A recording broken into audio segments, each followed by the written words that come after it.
Oh, Oh, not working. okay. Oh, really?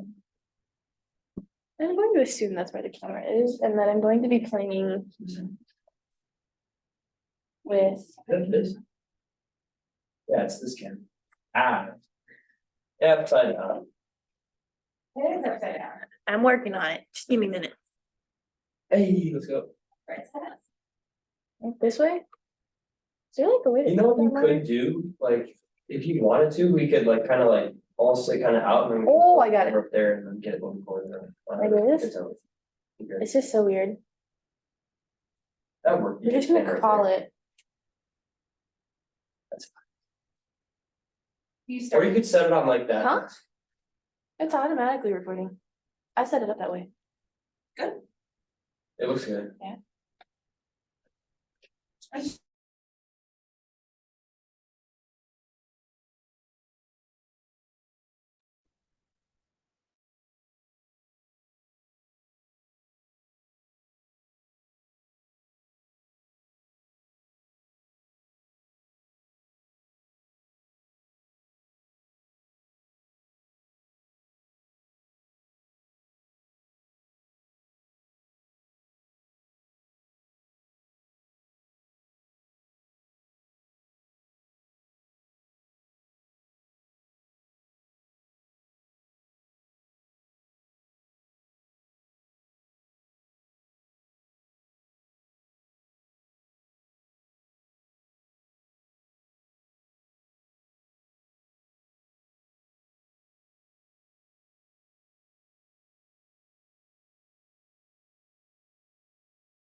Alright, guys.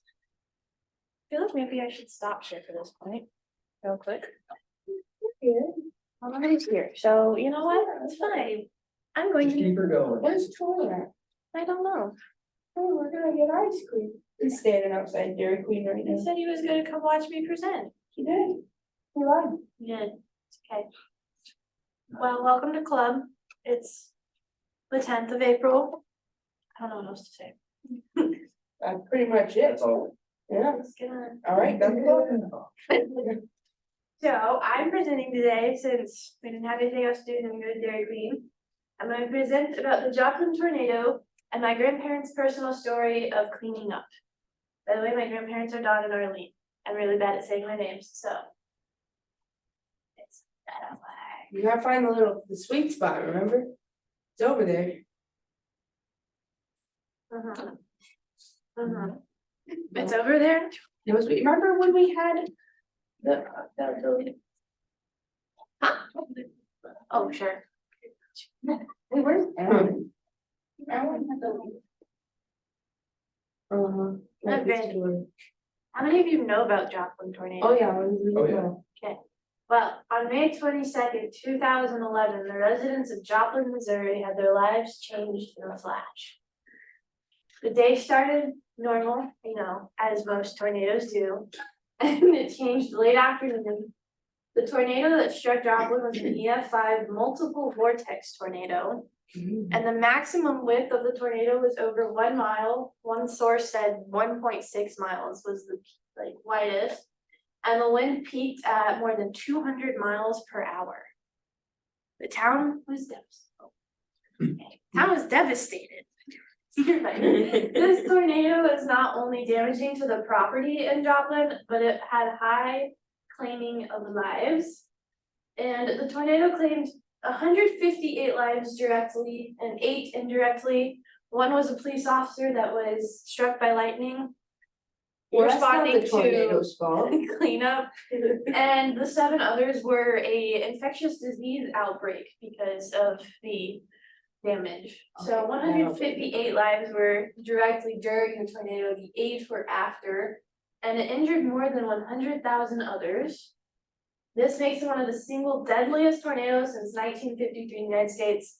That probably changed after more Oklahoma, but this was, 2011. So it's also only the second EF5 to hit Missouri since 1950. And with the loss of life so high and the property damage so vast, there was immediate dispatch of emergency services. The Missouri State Highway Patrol sent troopers, Governor Jay Nixon deployed the Missouri National Guard citizen soldiers pretty much right as they heard about it. And there was multiple reasons for all of the damage that was to be seen. Nearly 8,000 buildings were damaged and over 4,000 of those were completely destroyed. 2 of the major hospitals in Joplin were damaged and had to be rebuilt. So that's another reason, is that their first response was gone. They didn't have a place to put the injured. And the damage to property amount was $2.8 billion, making it the costliest single tornado in the US history at the time. The Joplin tornado set up with weather features, because why else would we talk about this, right? The area of low pressure over South Dakota had a steep lapse rate and it had dew points above 60 degrees. So it's pretty warm, despite, being a low pressure. And it played a part in the development of supercells later on, which then, I'm not gonna sit here and read all this, you guys are able to, pretty much became, they moved to Kansas, we had supercells, and then the National Weather Service said, this is going to get worse. And then it got even worse, and they had severe storms, and those were in the northeast part of Kansas and moved in to the southwest of Missouri. And at 5:17, a tornado warning was issued for Joplin. That's 17 minutes later the tornado touched down, and 19 minutes later it entered Joplin. So this was pretty good considering we all hear the phrase 5-minute warning, right? They had 17 and 19. Still didn't do much though. And then this is the little change, because my grandparents, Those 2 right there. Yeah, Dawn and Arlene are the woman. I did not touch anything. Oh, now it works with my hair. My bad. Are the strongest people I know. They've traveled around the world to many different places. Like it'd be easier to name where they haven't been than where they have at this point. They use what they've learned from like traveling and connecting with people and their experiences to help in situations like Joplin with all the people and everything. This was their second tornado cleanup, which I didn't realize until this project, and the first was in Greensburg, Kansas. My grandparents are now in their 80s, putting them about their 60s and 70s during this. So they're out there after Joplin and that age, digging up and moving trees and picking things up. So I was, that's pretty cool in my opinion. I hope I can do that when I'm like 70. And then there are some of the strongest people I know for being able to do this and they connect with the people impacted because they're very good at connecting with people. Okay, now you can go. So here's the.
So pretty much that was from my grandma about their experience cleaning the tornado. And as she mentioned, they didn't take any pictures.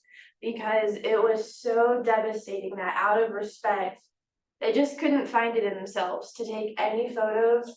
And what stuck with me was the last part. She said that at the end of the email as an end note that everything might just kind of have been forgotten except for that for her, because that's just devastation. Is, you know, a child and a wedding dress are like some significant events in your life, and they're just thrown in trees, showing the true like devastation that had wiped through Joplin. So the fact that my parents took the time to go volunteer and clean up is just so impressive. And like the young people from even Russia or the honeymoon, like that's just, Joplin came together as a community.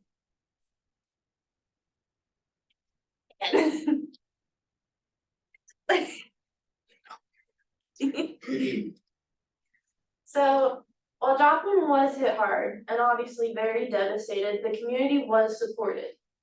Obviously, Joplin was cleaned up and it was remade stronger. They learned a lot of lessons, you know, nobody had basements, there wasn't many shelters. Well, they've improved all of that. They have shelters, they have basements, they made it better. And, you know, their hospital's built a little better, so it's not blown away.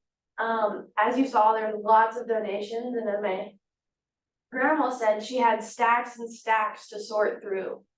And, you know, this allowed the residents of Joplin to take the time to heal from this and to not have to focus on getting their needs met, getting all this. They could focus on making sure that they were okay and their family, since volunteers were there sorting and making sure they got it. And it's rebuilt now, and when you look at it, it has a thriving community again. And if you have any questions for me, or if you want to ask questions directed to my grandparents, since they were the ones that, you know, went and cleaned, I can take them and email them.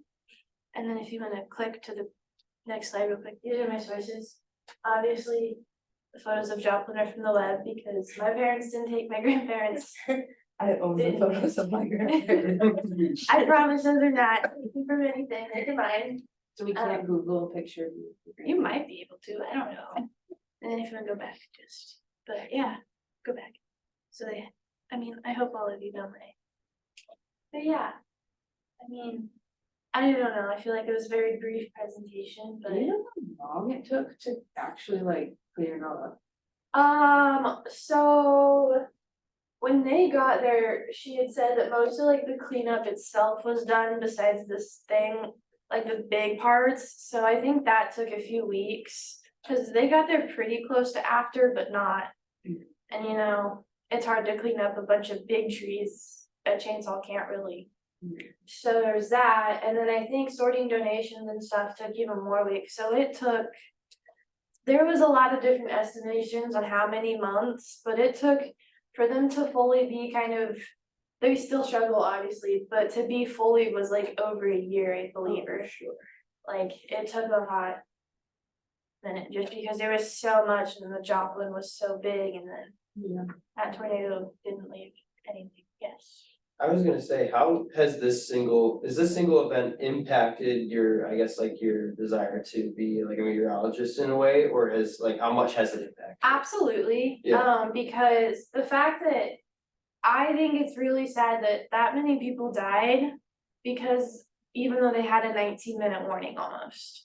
And I think seeing that impact on the town of Joplin and hearing stories, even again, has like made me like, I want to make sure people understand this and know that you need to be somewhere that is safe, or even just to help people understand that we need to build better, because obviously this isn't a mobile hometown. It's not, you know, what we struggle with, but still it was hit and it was largely devastated.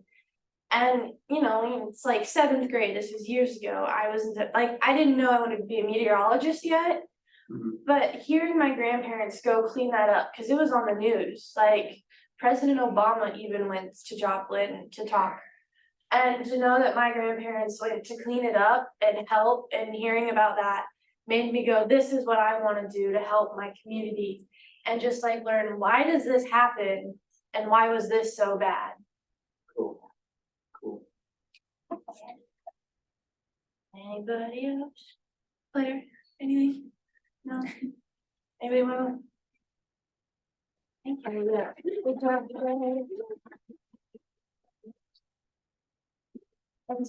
Stop sharing, I guess. I don't. They don't stop the video, just stop sharing. Sorry, guys. We don't need it mirrored. You could post that video that you had just like on the slides on the YouTube channel. Okay. It's a good point. Almost made me cry making it, which is why the voiceover is rough. Cause That's okay. it was, wow. My grandma was like writing a book, you know, she was very detailed. Whole book. But Pretty cool. I kind of want to be a meteorologist for the same reasons, Right. it's like all that, Any- stuff, but I've never had that close of a connection to something like that, so it's like crazy, Yeah. that's crazy. to me. well, I didn't even know they cleaned up Greensburg, Kansas. I hadn't even known like that was a big tornado or anything until now, so. I just have yet to encounter that, I guess, which is like crazy. Mhm. So I mean, like, that was just an interest of mine generally, like, I was just a kid growing up watching the Weather Channel, and that's just what happened to be at my digested, Mhm. concept, Yeah, I think my grandparents and my dad are definitely a big push. Because my grandparents have done so many things, like, they've gone so many places to volunteer and stuff. They've housed so many foreign students too, that they still go visit and just help with. So they definitely have given me my drive to help. And then my dad's the one who was like, well, you really enjoy the weather and would harness that because we'd be watching storms roll in and stuff together, so. Yeah. They're kind of my push to where I am. that's cool. Yeah. That's very cool. Do we have any announcements for club? Tomorrow. All right, so tomorrow, I think, well, I know you guys know Bella, I don't know if you know Bella. So. She's a meteorology major, we are partnering with her sorority tomorrow. For a severe weather awareness event at 5:45 in the Lincoln Room in the Union. I'm helping her present. Oh, yeah. Yes, is that for sure now? Well, I don't know. I One of didn't them practice. will be presenting, so it's a collaboration between us. We would love for everybody to go. And show that we're supporting each other and also just, you know, severe weather awareness and. Since it is a collaboration between this club and her sorority, we would like it if everyone in the club could make it. Please also be there because I am not nervous. Familiar faces. Is there a formality of attire, like is? No, just show up pretty much. Okay. Be ready to. Yeah. Suit and tie, full tux, Yeah. be You there need or a be top square, hat. shoes shine, You need a top hat. Abraham Lincoln style. You can get Robert there too. I can literally do that. Yes. And if you can convince more people to buy more t-shirts, that'd be great. We did hit our minimum goal in t-shirt sales. So it closes tonight and the shirts. Did you buy a shirt? I actually forgot to, I was gonna buy one. It's still open. It's open, I did it tonight. Is it on the, is it in the emails? Yeah. Okay, Yeah. I gotta do this tonight then, yeah. Yes. Yes. But that's tonight. They will be delivered the 29th of April. And if you deliver it to me, I will email everybody personally, be like, I have your shirt, when do you wanna meet up to get it to people? I had a suggestion to, well. A suggestion. For like the professors and like people who might not have been like just us who ordered t-shirts to you, if we could just do like a little thank you. Yeah, so we're gonna do, that's a good, thank you for reminding me. We're gonna do a little thank you note from all of us at club. I want everybody to sign it. To the professors that bought it, cause we had Professor Sutton. Or Dr. Sutton, Dr. Bennett, professor slash instructor, Fritzen, Dr. Choi. Dr. Finch got one, right? And Dr. Finch all bought one, and then we also would like to write a really nice thank you note to Mr. Tom Van Joplin and his wife for donating 2 shirts. They purchased 2 shirts to donate to clubs, so they helped with our sales and then gave us those shirts to give to people who can afford it and or like as giveaways. And we'd also like to write a really nice thank you note to Dr. Thompson because he gave us $20 just in fundraising, so. We're gonna get those printed out and get those signed. Next Wednesday is club photos. If there's no specific attire, you can wear a t-shirt, just somewhat decent, at least, please don't have any Andy style. No, yeah. any booze, any cuss words, nothing too much, please. These are gonna be nice photos. One day I chose to wear controversial shirts. You could just stand on the bed. And then the next Wednesday after that is our bowling meeting. So if you need a ride to that, we'll figure that out. Let's get that arranged next week, maybe. Yeah. I'm just putting it out there. We can also change the date of bowling if needed. Yeah, but we'll Make do sure that it's accommodated. and we'll do pizza that night too. So. Yeah, any questions or anything? No, you good? We're gonna go to Dairy Queen. Feel free to join. We'll give rides. Text Dr. Joy. Let me just stop the video.